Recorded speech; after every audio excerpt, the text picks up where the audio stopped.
Hello everyone, welcome to the stream. Today we want to talk about visual effects community. So one of the topics that I feel like is a little bit falling off the kind of topics that we should talk about is what it means to be part of the visual effects community and what it means actually to develop the community, not just being part of it, but actually being part actively in it, to be part of things like the Visual Effects Society or other environments, to be part of events like the FMX, for example, SIGGRAPH, and decent Discord groups and whatever is out there, LinkedIn groups. And I think that is very, very important because at the end of the day, yes, we have our career, we have our skills, we have to become, proficient in whatever we do to earn the resume, the show reel, and so on to get the jobs that we want.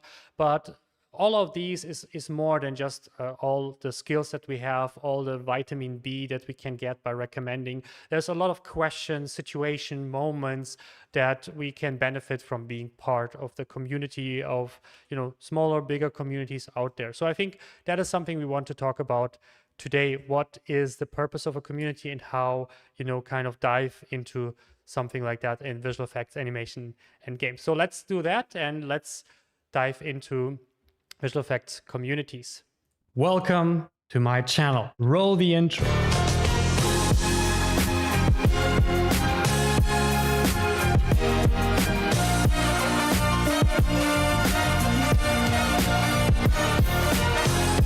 Hello, my friend. My name is Alexander Richter. I'm a technical director for visual effects, animation, and games, who was fortunate enough to work on projects like Avatar 2, Monsters at Work, and the amazing world of Gumball at world-renowned companies like Weta Digital, Framestore, and Macrovision. Hey, before we dive into our live stream today, did you know that only 28% are subscribed to this channel? We're doing this live stream every Thursday at 1 p.m. UTC, so subscribe to get notified, and let's dive into our stream today.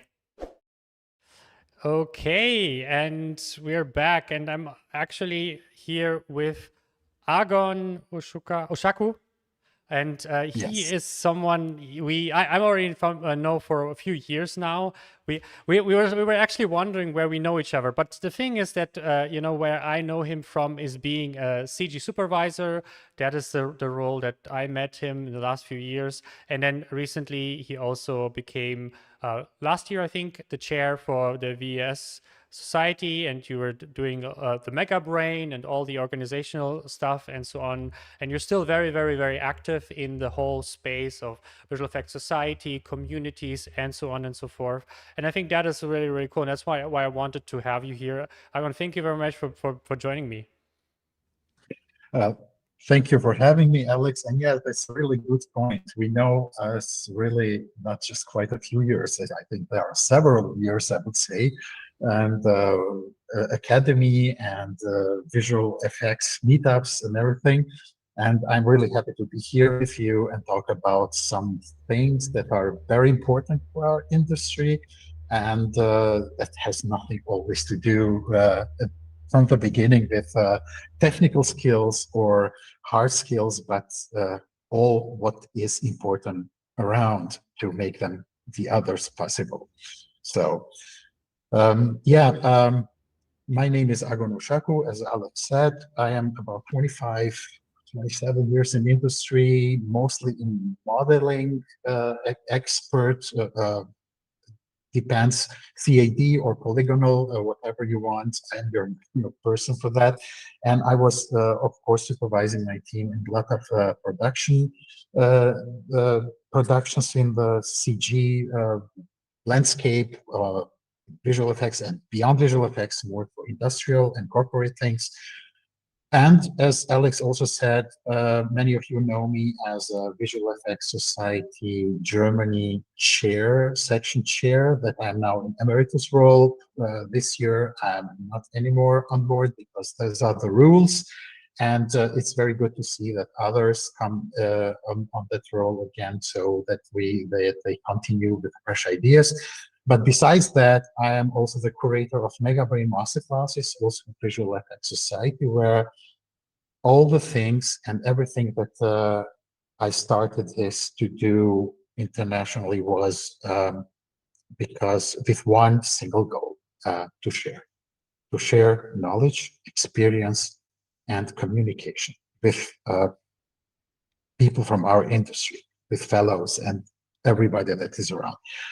I'm also the member of Educational and Outreach Committee at Visual Effects Society and Awards Committee. Last year, I was a global director for nomination events. Was really a big task to do, which I'm happy that turned out very well. And now I'm also the member of the Global Board of Directors of Visual Effects Society. So I think I can talk about our community a lot.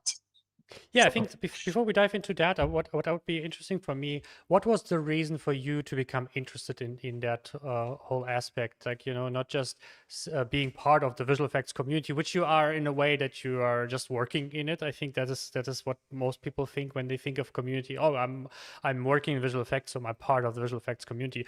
But what really kind of what was the reason for you to dive deeper into it, to maybe go to more events, to be part of the VFX society or something? What was the fuel that brought you into that realm specifically? It was actually, that's a very good question, Alex, and it was actually a passion that I have for this industry. And I saw with the time, with experience, that the passion is not limited only in your abilities, what you can achieve with that in artistic way or in technical way, but in all the construct around, with all communication and people and exchange. And I was asked a few times, I have to be honest, I'm not really a long-time member of Visual Effects Society. It's about 7 years now, but I was asked continuously 15 years ago to join. And I was just like that, oh no, one day. And then one day I said, yes, okay, let's do it. And then I said, oh God, I should have done it much earlier, because I like what we are communicating here. What are we seeing to each other? Even though we don't talk every time about our professional background. It's about the place, the territory that we are within. That has to do with this. You can get a lot of insights in a passive way, and yeah, I'm very, as you know me, Alex, I'm a very communicative type of guy. I'm also a lecturer, and I love to share the knowledge, and that starts where the community is, when you communicate with people. And these were my background why I joined. Yeah. I hope this answers the question. Yeah. So how would you separate between, being part, like just being in it, like, everyone who is a visual effects artist is basically part of the community, and actually being active? And what would you kind of, how would you separate the two? Because again, you can say everyone who's working in our industry is basically part of the community, like we are. But how would you kind of separate between people who actually are, actively part? Like what do they do? What do they join communities? Particularly, do they go to events? Or how do you express being part of the community? Basically, an active part in a way. Yeah, that's exactly the point. Alex, that in our industry we have a lot to do with we are some kind of nerds ourselves, right?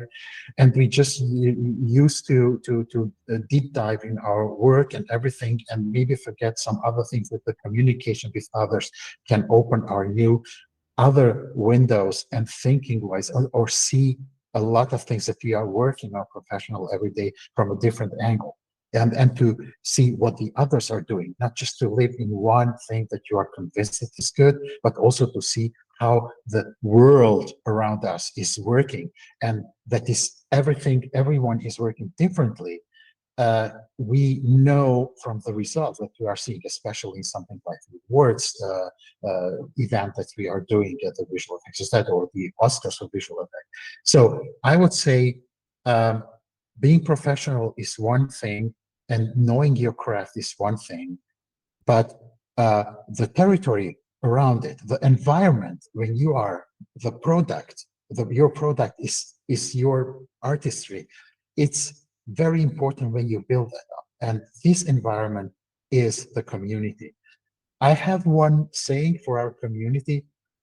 I identify the community work as the industry's operating system.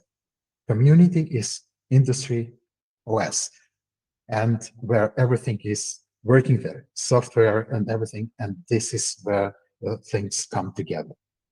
Yeah, actually, I think the one of the things for me, the first real element that I remember was the FMX. I would say that was my, I would say, active being kind of involved in things.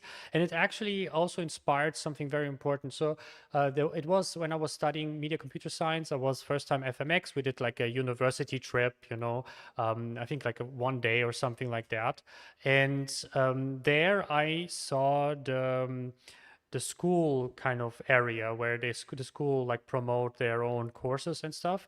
And there I saw Mhm. film academy, and there I saw technical directing, which then I ended up studying basically afterwards. And so that is exactly what the thing that you mentioned just now. I think it's this one of the many benefits of community is to open your horizon, to see things, to see, you know, opportunities. In this case, for me, the FMX showed me a literally additional educational path. You know, instead of doing my master's in media computer science, which would have been not great, because it wouldn't, especially if I wanted to go somewhere in that direction, it would have been a little bit of everything basically. Where when I started technical directing, it's literally the role that I'm doing now. And so I think that was one of the biggest parts that I saw being more active in the community, and, you know, getting out there in the world, is just seeing opportunities, seeing possibilities in terms of roles, education, positions, companies, whatever. And I think that was one of the main things that I personally liked about the aspects of community, and not just being, you know, at home, you know, watching tutorials, doing your stuff, maybe you doing a Teams meet with your colleagues and stuff, and that's it. I think there is these like thing. I think if you open yourself up to be part of whatever community is, going to events and so on and so forth, you open your horizon, and then again you can still choose not to take one of these opportunities, but at least, you know, there is, you know, there is this technology that exists now that people are using. There is this workflow, there is this educational path, there is this company that you never heard of before, because it's, you know, maybe a small company in Hungary that does, you know, something, you know, trailers or something like that that are not super famous, but that could be perfect for you, you know. And I think that is one of the things that I like about these aspects of you know, community, is this, you know, opening horizon thing. Yeah, exactly. I couldn't agree more, Alex, because mentioning the FMX is something like holy grail for me, because I think I missed just the first one, FMX. The very first one, it was in 1996, Oh if I my can. god. Uh, uh, yeah, true. I missed the first one because I didn't get it that is happening, you know. Oh. So at the time, 1996, I think I was still working with in the 3D, of course, but we were not using ray tracing because the machines were not able to do it. So yeah, it was a new technology, and I couldn't afford myself a silicon graphics and things like that. So, but FMX, for example, and I'm not really, now we are talking, yes, I mentioned VS, Visual Effects Society, which is now a very global community. But I'm FMX, I'm talking about our industry community, not particularly on visual VS.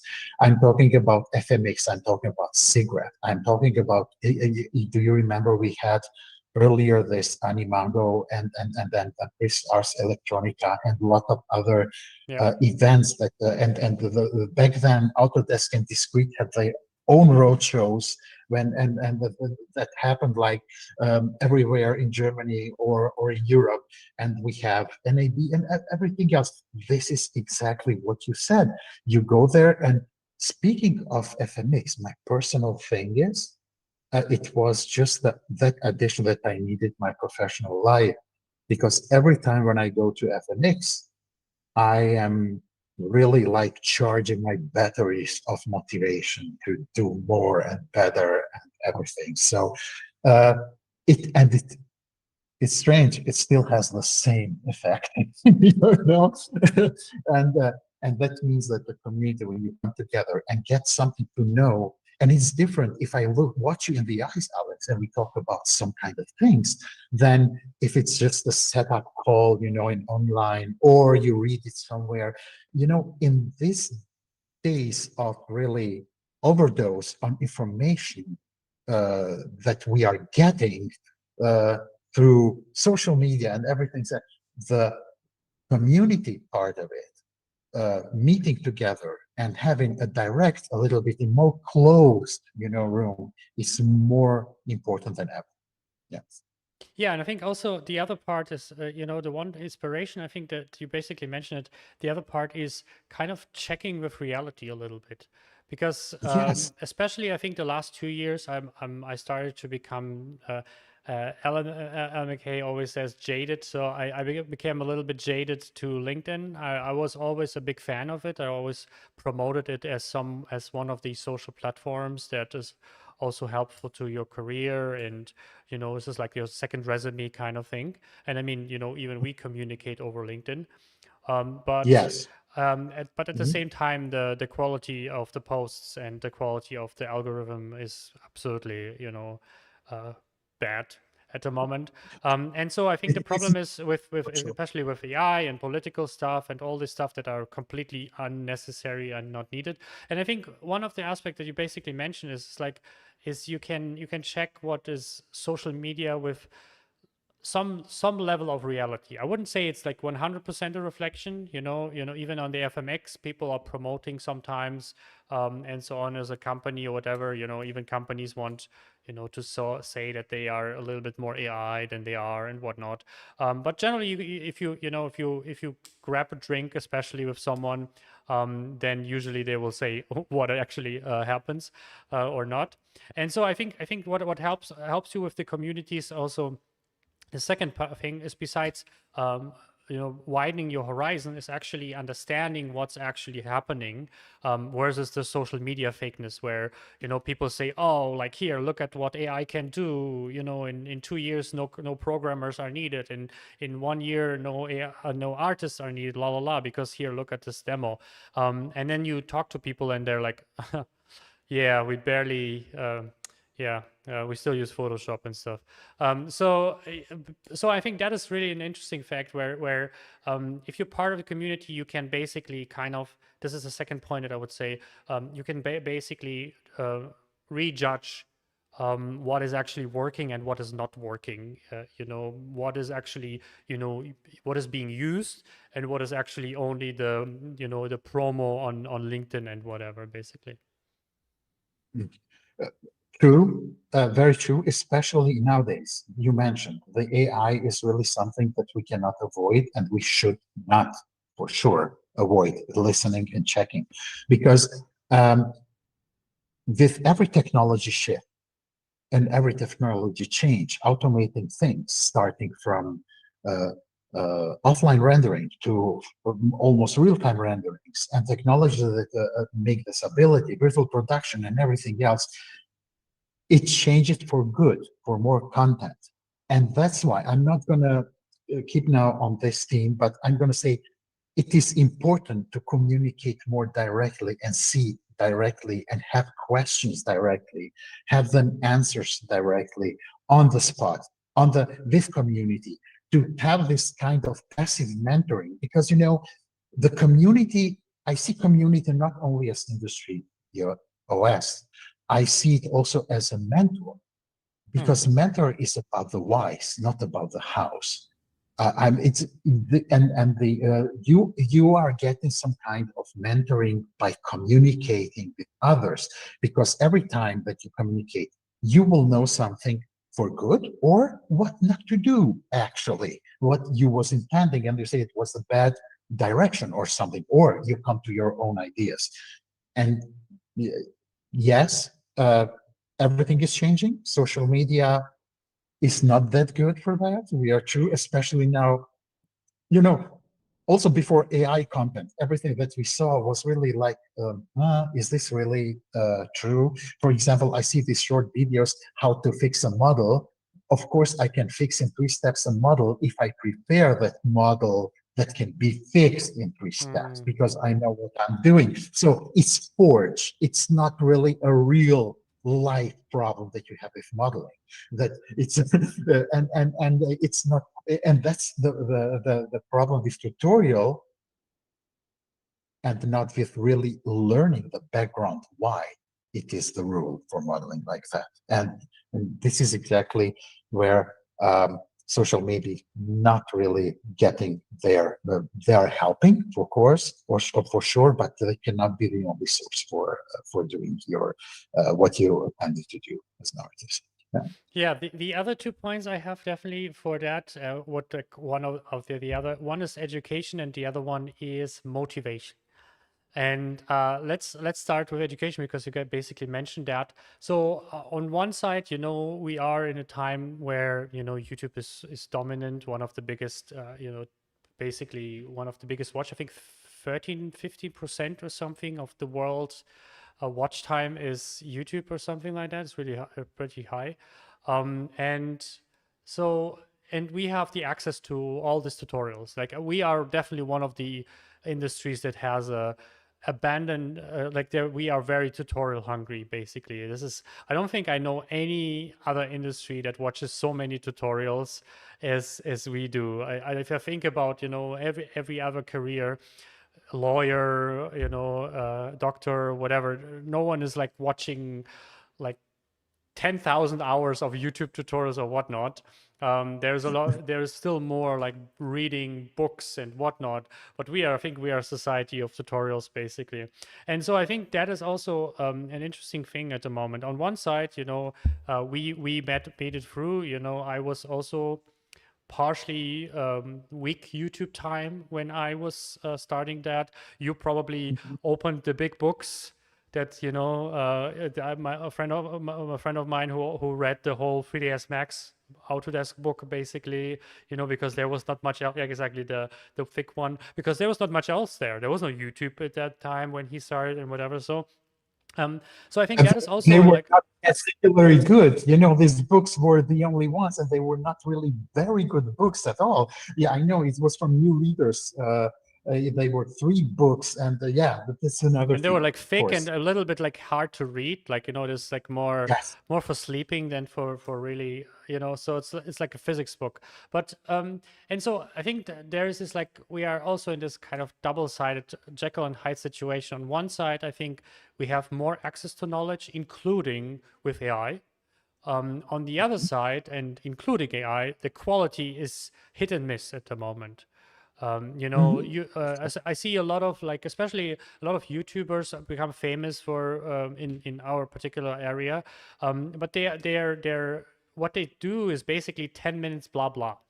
And a lot of the tutorials are also a lot of blah blah. You just mentioned this, like, it's easy to do certain tutorials if you prepare to Wazoo, but then it's really hard to actually use them or something.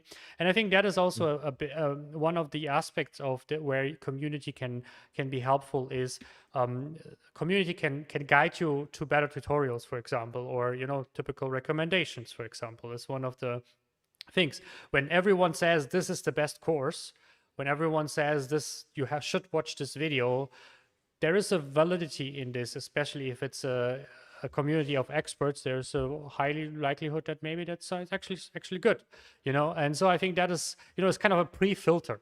And I think that is what a community can also bring into this world of AI and infinite amount of content is to pre-filter the content a little bit and push certain content that deserves to be seen and heard. And I think that is also where you can benefit by listening a little bit more to these voices, and at least get a little bit of an extra filter in, than going on YouTube and good luck, basically. Exactly. That's mentioned the education and the educated aspect of the community. not only that, because since I'm also teaching at the university here in Stuttgart, 3D modeling, I'm also every time having the direct discussions with my students, so how to do things, why the whys are very important, and then the hows are will explain by themselves, because using these 10 minutes tutorials, you will do always the same thing. And of course, you will find quickly something on YouTube if you have a problem to solve. But have you seen that if you go and find a solution on YouTube and you apply it on this one problem that you have, that you will forget it very fast, and then you will have to search it again if you have to do it again? It's because it doesn't go to the core. And this is what this community is about. And it's not about every tutorial. There are really good professional tutorials out there at YouTube, but it's a different than the professional is doing, and it's different if you go just to make something cool. Something cool just looks cool, and you can do that. And everybody who's using that effect, then you have 10 products that look almost the same because they use absolutely the same strategy that everybody was doing, and they were not capable to change some things to fit it on their own workflow, because they miss these basics of modeling, of lighting, of why the light is working like this, why the light bounces like this. The whys are very much important.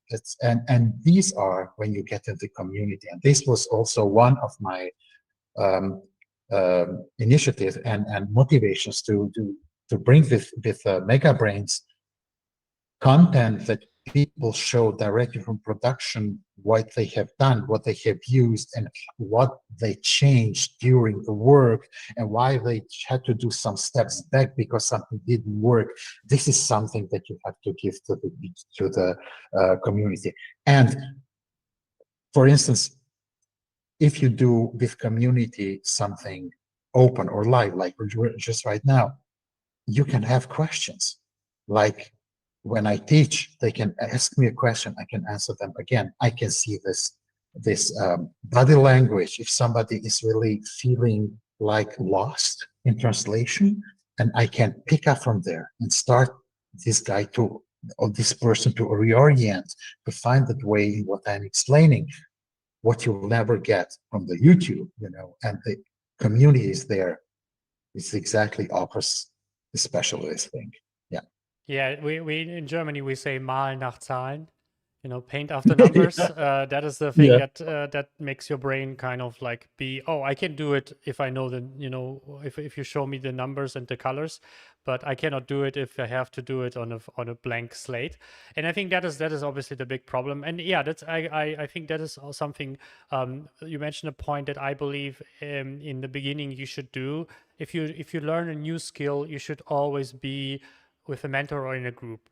That's one of the reasons I have, if I do my Python courses, especially for beginners, I live Q&A, Exactly. assignments, code feedback on the assignment, and so on. Because, obviously, you can definitely learn Python online. There, you don't need to join a masterclass for sure. There's 100%, especially basic Python, 100% is online. Python for VFX is a little bit more tricky, but generally, like learning basic Python, you can find to wazoo amount of online content that explains you every nooks and cranny. But the problem is, we are not we are people. We need some kind of back and forth. If we Yes. only have consume, first thing, learning always is difficult. It can sometimes feel not like difficult, but generally always difficult. Like, obviously sometimes it can be fun, but generally speaking, learning is always failing. It's by definition. If you learn something, 3D, music, singing, even podcasting or streaming, there will be a lot of failures. Things will not work out. Things will crash. The results will not be great. And so I think there is not only the failure aspect, but also the feedback aspects. You need someone to tell you like, hey, this is better, you should approach this one. I looked at what you did, this you can improve. And I think that is something that I always believe is one of the most pillar stones of education is the mentor, the community aspect, basically, whichever direction you want to go, is basically having some other people to bounce off, to motivate you, to kind of, see what they do. And I think that's really an important part of what we do, basically. Yep, absolutely. And just keeping them, because I'm not saying that these short tutorials are worthless. No, not at all. They are good. I mean, You will some always have, are like, especially the 30 oh, yeah, seconds tutorials where it's like shorts where I'm like, okay, like, yeah, if you have a very specific, change a setting, perfect. Like 30 seconds, yes, perfect. But yes, learning ChatGPT in a 1 minute short, or learning how to do USD yeah, in a 1 minute short, I think that could be a little bit of a stretch. yeah.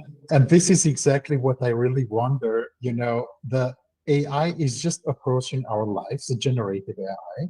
I'm speaking about generative AI and ChatGPT or Gemini or OLI. And there is still everything in development and not really very fixed where this is going. And you have 1,000 of books there teaching you how to prompt correctly. And I don't know where this wisdom is coming from when everything is not yet made well to the end. And that's why I will just say, yes, new technology is important. Test, and communicate. Try to get other people that are doing the same task. Exchange um, your own experience with the other's experience, and maybe you will know. But be prepared that what you know today, tomorrow is not going to be any more valid. So that's why. Staying on really on communicating and on real educational principles, it's very, very good to keep both sides. Yes, use tutorials, search for them, but use really something that goes the from the professional and from the community, and exchanging ideas. It can be on Discord channel, it can be on Slacks or whatever, but just don't stick just in one way of learning. Yeah. Yeah, that's why I always like generally learning more timeless stuff. Obviously Yeah. I will learn my, I don't know, comfy UI or something like that. But I always want the fundamental being strong. Like, if I learn coding, I don't want to just learn the minimum amount. I always try to be very practical, but at the end of the day, I want to be flexible enough. So if I switch to a different language, I still can do it. Like if I switch to a different software, I can do it. If I Mhm. switch to a different, if I literally switch from Claude to Gemini to ChatGPT to whatnot, I still want to be able to get my results if I feel like one is better now than the other one or whatever. I don't want to kind of like always relearn everything from scratch. So I think I personally believe, and a lot of the guests we had here basically always said the same thing: is focus on your fundamentals. If you are lighter, focus on learning to light. The first skill is learning to light. The second skill is learning to light in the software. This is Yes. like the thing, because if you can know how to light, you can basically light whatever. You can basically even understand photography properly, or you can light in real life, or you can light in Maya or Houdini or Blender or whatever. It doesn't really matter. And so I think the same thing applies for how to use AI, how to use coding, how to everything. So it's always should be on this. Make sure that whatever you learn is always on this like base level, and then you maybe put on a very specific element like, hey, Comfy UI particularly, hey, USD particularly, hey, Solaris and Houdini particularly. But you know how to do the lower part, you know how to do 3D, you know how to do AI, whatever, generative AI, whatever. You understand the fundamentals or how to communicate or whatever, and how to code and stuff like that. I think that is the important part. And sometimes this is something that is not talked about in a YouTube video. This is something you maybe find on an FMX talk with someone, Yeah. or in a Discord server that specifically talks about visual effects or whatever, basically. And I think that is something that that is why we kind of say that. By the way, let me quickly plug in my Discord server. before we continue. So guys, if you're interested, you're welcome to join our Discord. We have a public and a private section here. So this is here the code and so on. So feel free to join us. Yeah, just want to mention that. That's good. I can only recommend to do that. Yeah, speaking of Alex, what you just said, this is exactly what I'm doing when I teach 3D modeling. I'm using Blender as a platform for learning, but I never use plugins that is offered. I'm using just the basic tools for modeling, or that you know, because these kind of tools, despite the fact that maybe they are called with different names in Maya or Cinema 4D or Modo or whatever, they work the same way. They have the same meaning behind.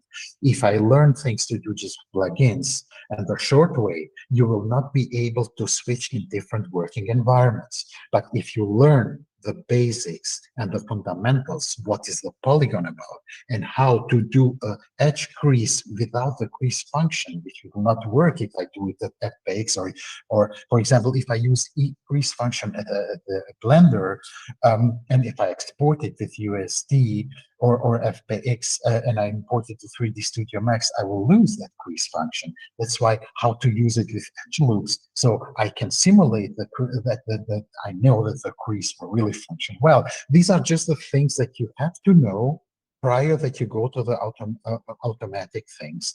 And actually, we educators have the same target, everything, and focus is just to prepare our students for the future, and for them to land a job. This is yeah. So I think my methods are exactly what you are also using in teaching the programming. You know the program in the core. That's why you can jump into another software or another programming language. Like it doesn't matter where you learn to model the things the way that properly are thought to be modeled, because you can really, within just a slight time of adapting to a new software, you will be able immediately to jump in. Yeah, totally. And I think that is also very, very important. I think that is something that everyone basically say. If whatever you learn, if you can learn it in a way that you become flexible, that you are not bound to a plugin or to a software 100%. Obviously, you will become better in Houdini than in Maya, because that is your software, or you become better in Python than in C++, because that is something that you have the most experience in. But the sentence is more that you are able to. You are not. You're basically, you know more than just pressing buttons. Like, you know, because again, there is this trend where people learn how to press a certain button to get a certain action, instead of understanding that what the button actually means, what the number actually means. And that is the biggest danger of nowadays, especially when there's like tutorials also, basically in every field. Like YouTube pushes a little bit, the YouTube education system pushes a little bit this, you know, you don't have to understand, just follow what I'm doing. You know, investing, programming, 3D, you know, just like paint after numbers like I do, and then you have a dragon. Boom, bada bing. Yes. Exactly. And this is one of the points what I always say at the beginning to my students. At the beginning, when we are learning, for example, you will maybe ask yourself, why do you need this? And I tell them always like this: trust me, you will thank me later. You will not know now, but you will know later when you do your project. And then when you say, and then the AI question is coming also from the students, or for the people that I mentor within the Visual Effects Society. Like, and I can say just one thing: yes, AI is important. It's a new player on the ground that we should use it, but not to have less work, but through AI. For example, you saw the recent thing was this DSSL5 from Media that was polishing really the real-time games, and adding some details that were not maybe thought to be that way, but that looked really impressive and realistic. It, of course, in one side, the automatization is making something shorter, but on the other side, you will have within 1 hour 50 more creative iterations to try thanks to this automatization. So the quality will go up and the requests will go up. And one thing that I say to them is that AI can mimic a result, but it doesn't understand the underlying logic of this result. So learn how to light actually bounces, like you just said, the physics, how a camera lens works, and how data flow through a pipeline, because AI is a black box. If it breaks and you don't know the fundamentals, you will be stuck. And if you know the fundamentals, you're the one who will fix the AI. Because anytime, if you use also prompting, it's not just prompting about AI. So prompting is just a part of it. If it's different if somebody knows nothing about our industry and makes a prompt, and if a professional like you, Alex, and myself giving a prompt because we know exactly what we have to search for, because we know the fundamentals, we know the basics of programming, and you know exactly what I mean with that. So, and this, you are showing, thank you for sharing this, DSSL, I see here an opportunity not just to change the games. I see the opportunity for a new era of rendering, where what you did exactly on the precision, and coming myself from the background of CAD and 3D modeling, precision is not negotiable. But also as a professional, I know that where it's enough for the object that is needed. Not every 3D model has to be digital twin, because as we know, we make a model for a purpose, to make an entertainment thing. And digital twin is how the object is made and not how it should look like, what we do. But if you go in the direction of doing a digital twin, you will have more flexibility for using later. So that's why the basics of fundamentals are very important to know, even with the age of AI. So. Yeah, did you saw the memes of the DSSS5 kind Yes, of? yeah, of course. That is so funny, but yeah, but that also shows a little bit where you know, this particular technology, for example, could be a little bit too far, Yes, where it starts to interpret too much, where it's not yes, like, because you know, the previous algorithms were all about sharpening. It was basically yes. get out 4.5. more detail. But Yes. this actually this particularly reminds me of very something. I'm not sure how much you are in games, but if you see a remaster version of a game, let's say Final Fantasy VIII or something like that, Yes. not a complete new revision like Final Fantasy VII, where there's like a completely I new know what I version. mean. No, but a really a remaster of Final Fantasy VIII. There's like a bunch of remasters where they just basically pimp the quality, but let the more mechanics the same, but they just updated the graphics. And for example, Final Fantasy VIII, for example, I don't like the remaster. I think it looks ugly. Because it takes away certain aspects of the character traits. The character looks different. Like, you know, maybe some characters look too feminine, maybe some characters look masculine, or whatever. There's different, basically an interpretation of the character that was not as the character looked like before. You know, obviously the character before was less sharp, the textures were less but it changes. It changes to a way that is too far away from the original. And this is also where I felt the DSSS5 was, where it felt like it adds something that was not there, basically. You know what I mean? And this is exactly what I said before. It mimics something, but it doesn't understand the underlying logic behind what was done. And that's why the character will never look the way we used, or how it is meant from the story-driven person that wrote the story or wrote this character, or the personality that it has.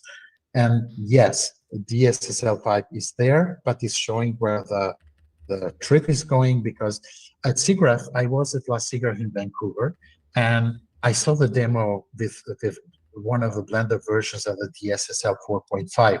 And actually, you could really work on viewport with a final ray traced rendering and edit in edit mode. And push your vertices or faces or edges, and it still looked like a final render, which it was not possible before. So this kind of machine learning is exactly what we need.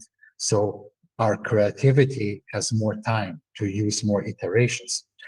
And I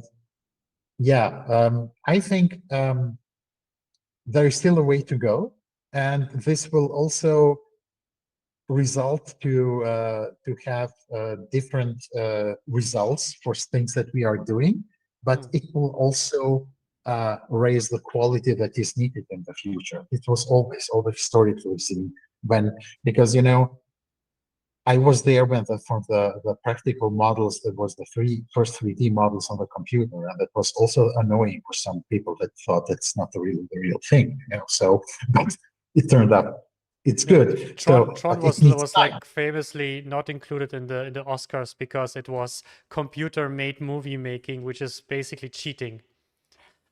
Yes, and the Blue Sky back then, when they did also commercials at the beginning, they were disqualified from the. They did, I think, for Brown, so a shaving machine, when it was shaving some letters on the ground, and they said, animating some letters that are staying there, it's nothing really special here.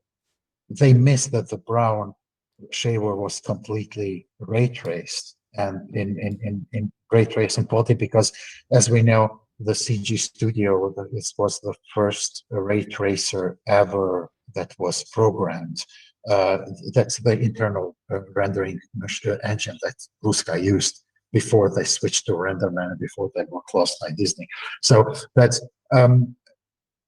because they couldn't see the difference with the reality, and that means the word was there far ahead than the people were ready to accept it.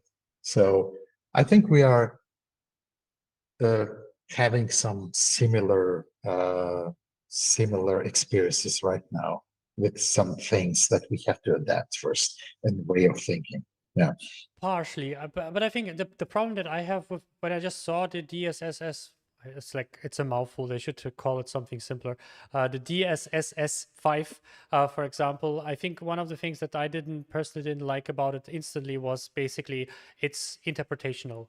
And it's basically what happened in the last few years. It starts to interpretational. Everything is interpretational. AI interprets your text, interprets your image, interprets everything. Instead of increasing, or basically sharpening, like doubling down, making things double the quality, double the something, it tries to add something into it, and so in a lot of cases, and also if I'm not sure if your experience is the same, a lot of cases, if you use AI, Gemini, whatever, or even for text or for image, it always just brings things that are not related to whatever you do. So you say what you want, you maybe give a reference, but the information it brings in has nothing to do with what you do. So basically, it will add a level that has nothing to do with what you have. And I think that is what it felt with the DSS S5 here. It just felt not reflecting what I see in the slightly pixelated texture. It was adding a character from a different video game, basically, just to make it more sharper. That is how it felt like. It felt like the most generic face added that is now looked 3 times more sharp. But it doesn't look like the original face anymore, basically. Because it misses this human touch, this feeling that the human has not created this character.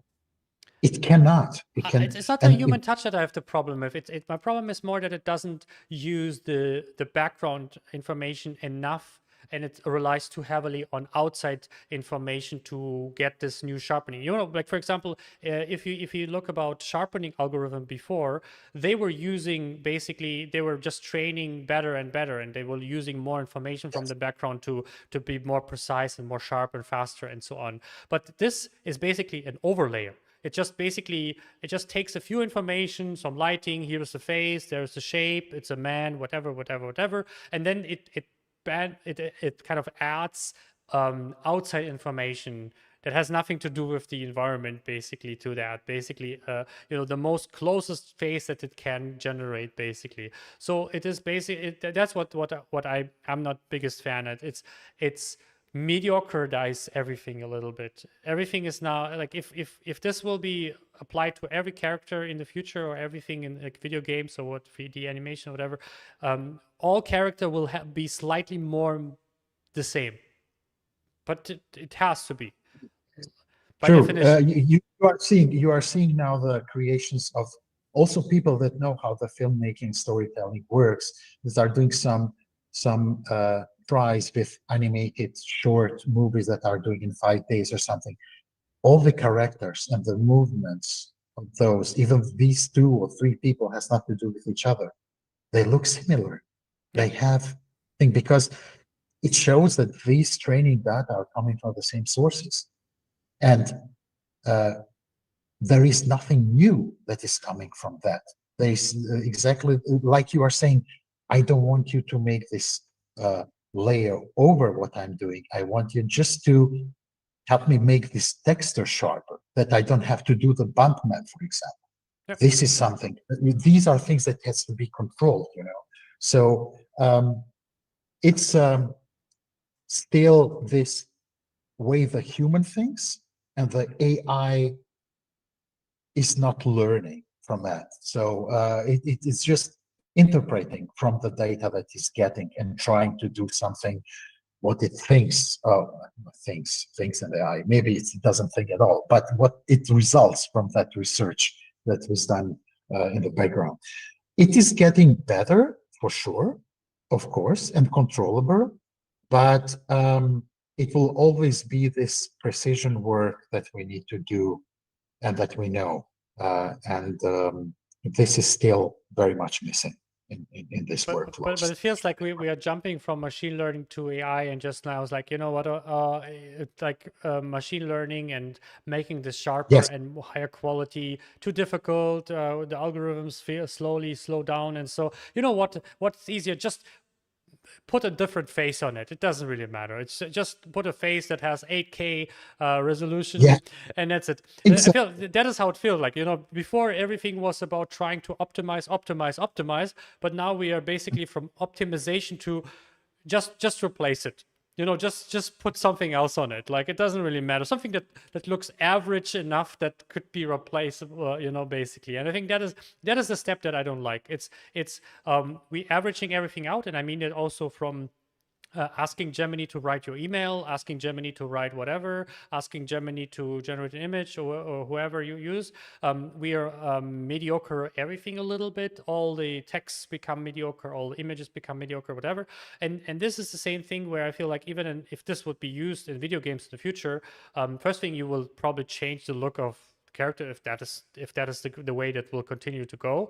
And second, you instead of optimizing performance and quality and get the last bit of sharpness into, so you get you basically just replace. That doesn't matter how it looked before. We just it's easier to just put something else on it that is sharper, that has more detail, basically. And I think it feels for me kind of lazy, actually. Like, it feels like the opposite of optimization. It feels replacing. Yes, it's not optimized. It is something that, like, I make something and I bring to revision get you, and you throw that all away and you say this should be like this and this should be like that. So it's not my work anymore. Yeah. It's something, it has a touch from something else. And this is exactly, I think, what most of the artists, now I'm coming back again to the community where I had a lot of talks when we meet together and things like that, have a problem, because they don't feel that they have much control that what they are doing.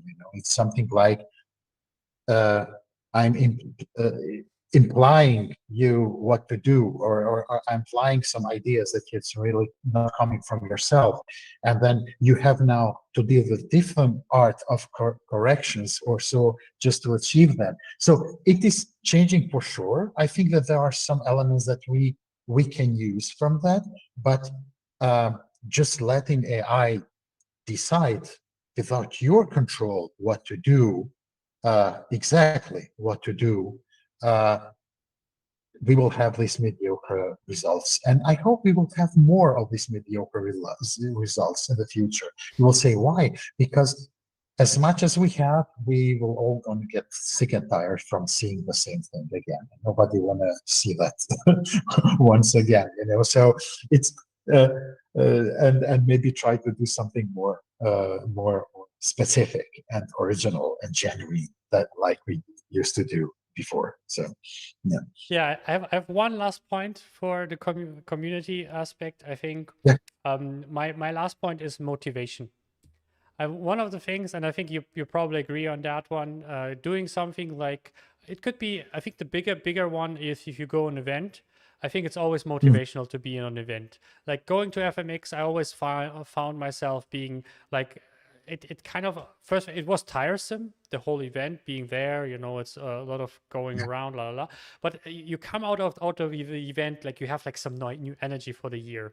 You feel like you have these, like you charged with inspiration, you charged with Absolutely. like, you know, because people, you are surrounded by people, you were surrounded by ideas, all the things that we mentioned before, education, ideas, having interesting talks, insights, and so on. And now you're like feeling like, okay, for the rest of the year, I'm kind of motivated, because again, one of the biggest problem in our industry is also that you've often, you know, alone in front of a computer, especially if you are remote or whatever, you know, freelancer remote, then you basically most of the time just alone in front of a computer. So this is like kind of a socializing aspect where you feel like part of community, you feel part of something, you actually see people that are part of these things, but it's also motivational because you see interesting technology, you see interesting topics, you see interesting conversations, or here and so on and so forth. And then I think that can kind of like motivate you. And I think the same applies, obviously, if you're part of a Discord, if you're part of a you know, community like VES or something like that, where you have regular like events or places to communicate and you don't feel alone, so you feel kind of like motivated from the energy of other people, basically. And so I think that is one of the last things that I would kind of consider a big plus to being actively in a community, basically. Yeah, and really, it's not about when people often ask me about, because my activity at VES and everything, and it's not about, you know, now convincing somebody to be to become a member or something. No, it's not about that. We are there for this industry, and I think that you don't have to be a VES member to support the industry, but if you want really a construct, a base of where to start with, I think the VES is the right place to start with it, because we offer a lot. You know, we in all these teams that we are now talking about, the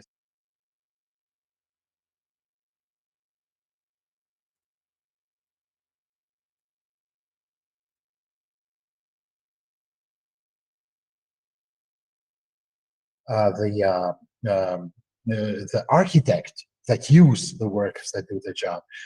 It's for the ethics and the communication and exchanging and the ideas and the doubts, especially the doubts that you have if you discuss with somebody. I have my doubts because of this and this, and I'm experiencing lately much more people being open about their doubts, about their not knowing something.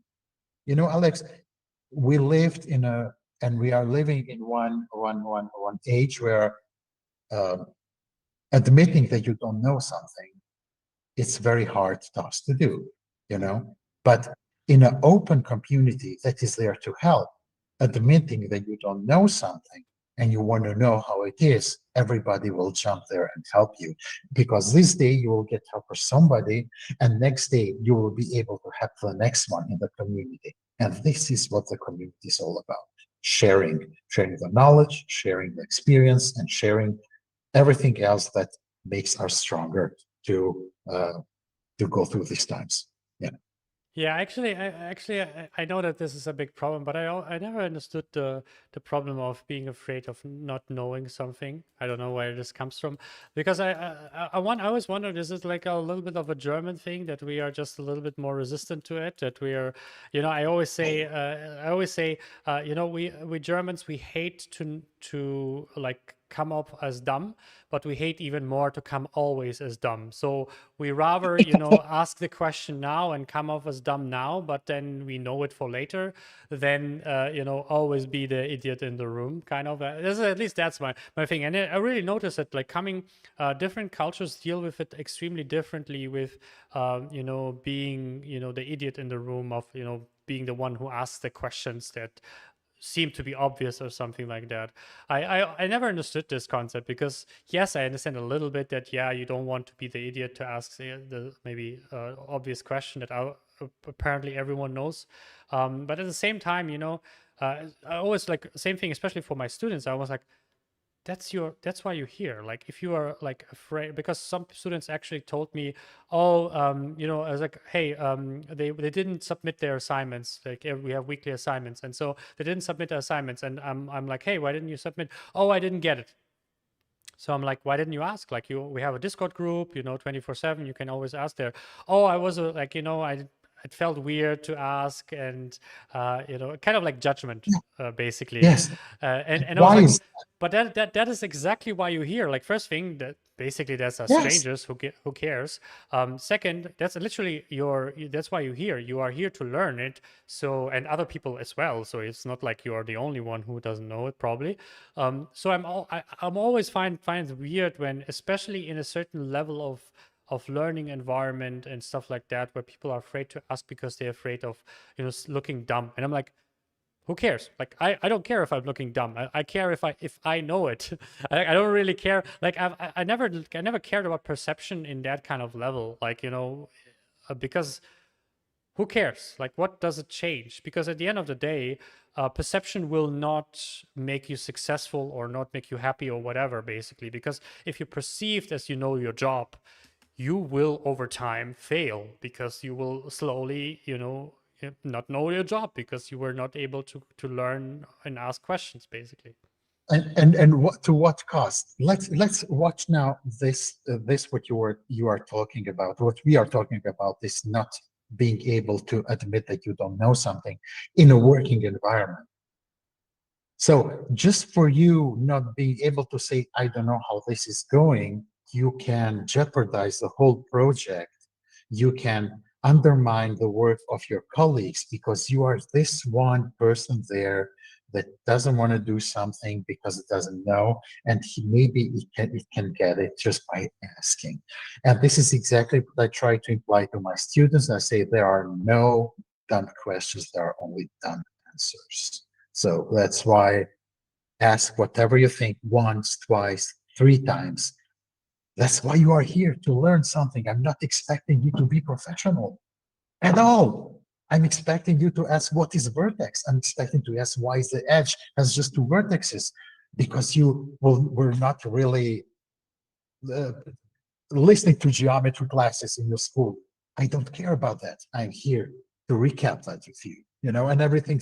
So if you make your environment, in your community, in your working environment, with your workers, or with your mentees, whatever, that they feel comfortable not to feel dumb, even if they have doubts, that they maybe have dumb questions, you will succeed. And this is what I see the leadership has to be. It doesn't matter in working environment or in the education. This is the way you need first to fix the platform of communication on the level where everybody feels comfortable of asking anything. And that's the community for that. It offers exactly this. Yeah, I actually have the first part is the same for me. The second part is a little bit different to your saying. I always say there are no dumb question, but there are lazy question. And so Yeah. I'm really like, this is the difference. And also I think this is can save you from over questioning. Because so I believe there are no dumb question, because every question has a validity. If you have the question you didn't understand, it could be your fault, it could be not, it could be someone else's fault, it doesn't matter, but it is someone's, the question is valid, because if you don't know something and you need it, then it's not dumb. But there is lazy questions, meaning you didn't put the minimum amount of work to figure it out yourself, basically. Yes, absolutely. And you're wasting, that is the problem, and you're wasting someone else's time by being lazy. That is something that you 100%, as much as I, will feel. If a student in our, will ask us a question, they 100%, they probably also know they could like look it up in 1 minute. Like, it is in the lecture notes, or it is in the video that that they should have watched. And that is the only time where I say, where I don't like questions, if they're lazy. So I always say, ask whatever you want, but make sure you tried your best first. If you tried your best first, there are no dumb questions. If you did try your best first, then basically you're asking me to avoid spending time. And that is the simple difference that I see. And this is what I experience every semester when the end of the semester is coming, and they know that they have to do the project work that I will give a note on that. And then they come with things, then I say, okay, you are asking again, no problem. I will explain you, but I explained this on the second or third class, exactly this problem. And if you watch the recording and the things that I uploaded at the Blackboard, you should be able to find it yourself. But this is maybe for other things. Watch that. I'm answering this again, the second time, the same thing, what we already did, but I'm pointing you out before you make the next question. Search the Blackboard and the materials that I uploaded for you. Is everything there? I will never ask for my students to do something in project work what we didn't cover in our classes. If they want to do, I will not limit them, because it's creativity. It's a freedom to be creative. But I will never ask more than that. So, and yeah, in that case, these are really the lazy questions. And that happens also in work environments. If somebody asks you, oh, how was this, in 3D Studio Max for doing that and that and that, and you explain once, and then he or she does it, and then she doesn't need that function anymore, but then it come a case after a year or half a year, and he needs again, and she forgot, or he forgot how to do it, and it comes again. We all have notepads, right? Or books or something. Just, I explain something, write it down. Make your own chronicles of your knowledge somewhere. I have a lot of I still learning. I'm still learning a lot of things, Alex, even in that where I'm really expert, because you can never be 100% in everything you do. And there is always something to improve in you. And everybody has to understand that. You will always have something to learn. Know them. Yeah, I think that was basically the breakdown that I wanted to do. So at the end of the day, where there are multiple levels why you should, join a community or be part of community, be active in a community, and also just for your mental, your psychological being. I think it's always just better to not be the person who is just, at the computer alone, and all the communication is just purely work related, purely tutorials and so on and so forth. I think there is certain levels where it's just good to be part of a group, to widen your horizon, to shake hands with someone in person if possible, here and there, and to get inspired by other people, to ask questions and so on. So I think that is why we would say that this is important. I would say, Agon, how about you doing the last words for our stream? So whatever you want to say about community or VS or whatever, feel free, and do a close up for our stream. Yeah. First of all, once again, I really enjoyed this talk, like always with you, Alex, because we are long-time industry veterans, I could say, with a lot of things, and we know where everything is going. Everybody who is interested more to know about Visual FX Society should use Visual FX Society link to watch. There's everything well explained. I'm just typing this at the chat in YouTube, so everybody can follow that. You can see what we stand for and why these all awards are done from us is just because we want to honor, inspire, and celebrate every one of you, even the students that are not yet professionals, especially aspiring professionals that we are trying to support in every way possible. If you want to have any question, just reach out. I am reachable at LinkedIn, and I can answer anything else. And be a part of something greater. Be a part of something greater just because your own targets of your professional life, they have to be flexible and agile because everything is shifting and changing. And being as a part of a community, the change is much better to accomplish. And it helps you make the real shift in the right direction as just being alone. These are my final words, and I will be happy to answer any other question if you want.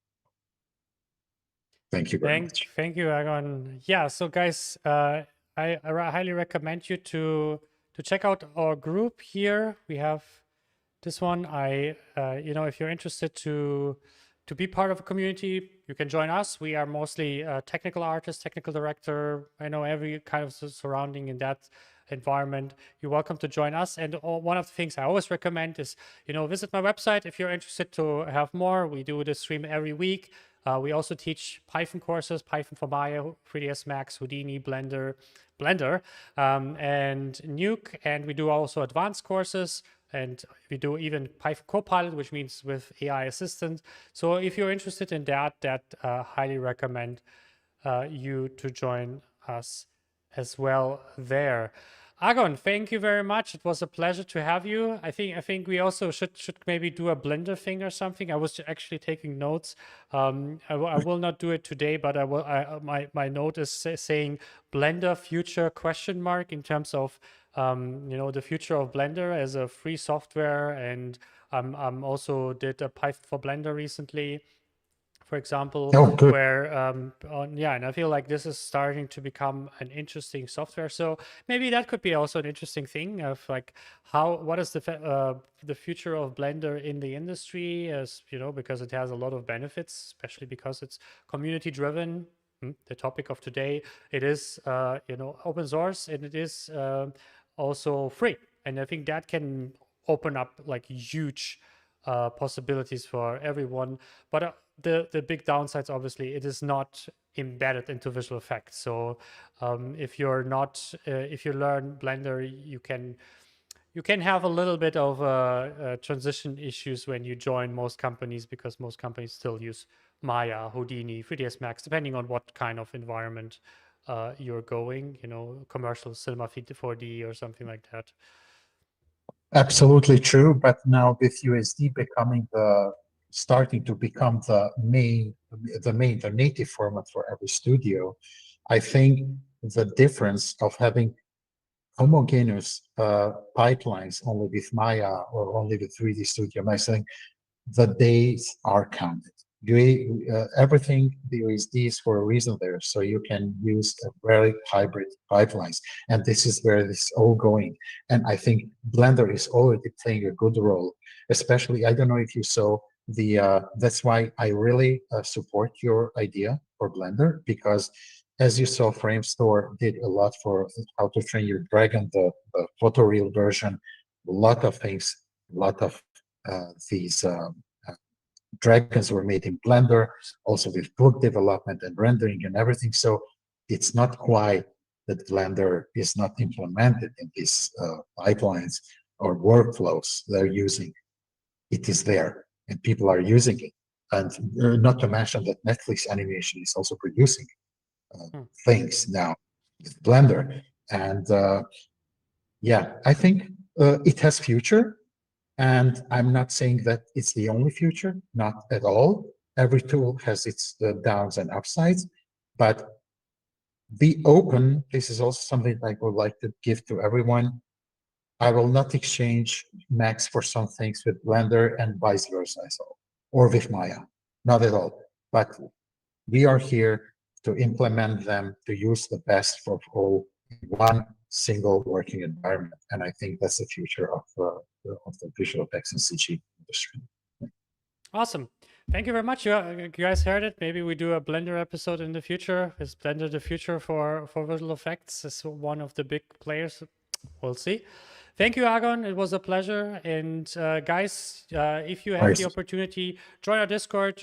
Check out the VS Society, or check out Agon on LinkedIn. And reach out to us if you have any questions or comments or anything like that. Thank you very much for joining, and I will see you next Thursday. Bye-bye. Bye-bye. This website is here to share my experience, to take you along with me, and to give you an opportunity for a great career. Here you can find my blog with exciting articles about the industry, great masterclasses, and personal coaching that will bring you to the next level. My YouTube channel handles topics about a career in the film and games industry, being a technical director, and professional scripter. I'm also hosting the 21 Artist Show, which is a visual podcast that inspires creatives to make meaningful content to pursue their passions. Finally, subscribe to my newsletter to get industry insights and updates to new content. That's it from me. See you on the next video.